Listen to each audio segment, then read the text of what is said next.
Yaani unaambiwa klabu ya Yanga ishindwe yenyewe tu kukamilisha usajili wa mabeki mawili kutoka Mashujaa FC, Abdul Nasir Asa Gamal na Mohamed Musa, baada ya uongozi wa kikosi hicho kudai uko tayari kuachia ikiwa makubaliano ya pande zote mbili yatafikiwa.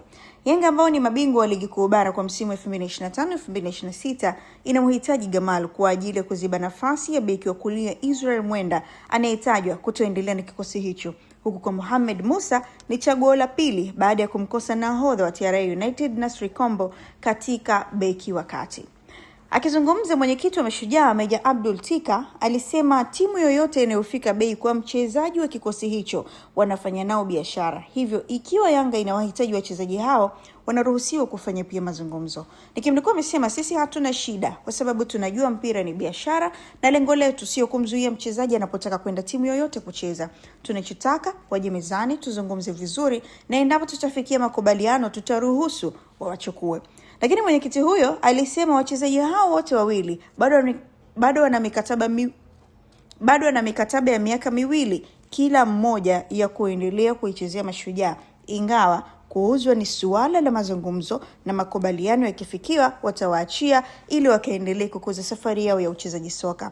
Alisema mchezaji anaposikia anatakiwa na timu hizi kubwa, hata yeye mwenyewe huwa ni ngumu kumshawishi kuendelea kubakia.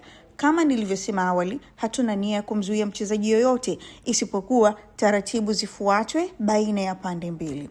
Lakini Gamal alijiunga na Mashujaa msimu 2023-2024 akitokea Mlandege ya Zanzibar, huku kwa upande Mohamed Musa anayecheza nafasi ya beki wa kati alitua katika timu hiyo Julai 23, 2025 baada ya kuachana na Kagera Sugar.